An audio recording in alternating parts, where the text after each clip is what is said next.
ನೀವು ಕೇಳಿದ ಗಾದೆಮಾತು ಒಕ್ಕಣ್ಣನ ರಾಜ್ಯದಲ್ಲಿ ಒಂದು ಕಣ್ಣು ಮುಚ್ಚಿಕೊಂಡು ನಡಿ ಎಂಬುದಾಗಿದೆ.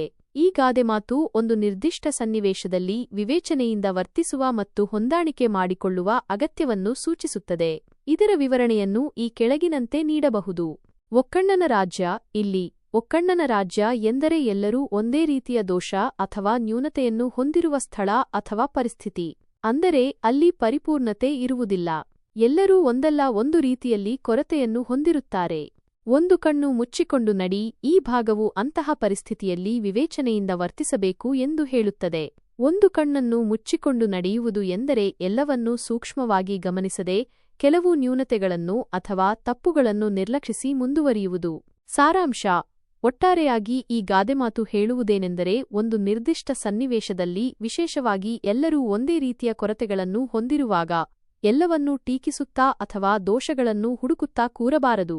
ಬದಲಿಗೆ ಇರುವ ಪರಿಸ್ಥಿತಿಗೆ ಹೊಂದಿಕೊಂಡು ಕೆಲವು ನ್ಯೂನತೆಗಳನ್ನು ಕಡೆಗಣಿಸಿ ಕಾರ್ಯಗಳನ್ನು ಮುಂದುವಿಕೊಂಡು ಹೋಗುವುದು ವಿವೇಕದ ನಡವಳಿಕೆ. ಉದಾಹರಣೆಗಳು: ಕೆಲಸದ ಸ್ಥಳದಲ್ಲಿ ಎಲ್ಲರಿಗೂ ಒಂದಲ್ಲ ಒಂದು ರೀತಿಯ ತೊಂದರೆಗಳಿದ್ದಾಗ ಪ್ರತಿಯೊಬ್ಬರ ತಪ್ಪನ್ನು ಎತ್ತಿ ತೋರಿಸದೆ ಒಟ್ಟಾಗಿ ಕೆಲಸ ಮಾಡಿಕೊಂಡು ಹೋಗುವುದು. ಕುಟುಂಬದಲ್ಲಿ ಅಥವಾ ಸ್ನೇಹಿತರ ಗುಂಪಿನಲ್ಲಿ ಸಣ್ಣಪುಟ್ಟ ಭಿನ್ನಾಭಿಪ್ರಾಯಗಳು ಇದ್ದಾಗ ಅವುಗಳನ್ನು ದೊಡ್ಡದು ಮಾಡದೆ ಪರಸ್ಪರ ಹೊಂದಾಣಿಕೆಯಿಂದ ಇರುವುದು. ಸಮಾಜದಲ್ಲಿ ಕೆಲವು ನ್ಯೂನತೆಗಳು ಇದ್ದಾಗ ಅವುಗಳ ಬಗ್ಗೆ ಮಾತ್ರ ಗಮನಹರಿಸದೆ ಒಳ್ಳೆಯದನ್ನು ಗುರುತಿಸಿ ಮುಂದುವರಿಯುವುದು. ಈ ಗಾದೆಯು ವಾಸ್ತವಿಕತೆಯನ್ನು ಅರಿತು ಹೊಂದಾಣಿಕೆಯಿಂದ ಬಾಳುವುದರ ಮಹತ್ವವನ್ನು ತಿಳಿಸುತ್ತದೆ. ಎಲ್ಲವೂ ಪರಿಪೂರ್ಣವಾಗಿರಬೇಕು ಎಂದು ನಿರೀಕ್ಷಿಸುವುದಕ್ಕಿಂತ ಇರುವ ಪರಿಸ್ಥಿತಿಯನ್ನು ಅರ್ಥಮಾಡಿಕೊಂಡು ವರ್ತಿಸುವುದು ಉತ್ತಮ ಎಂಬ ನೀತಿಯನ್ನು ಇದು ಪ್ರತಿಪಾದಿಸುತ್ತದೆ.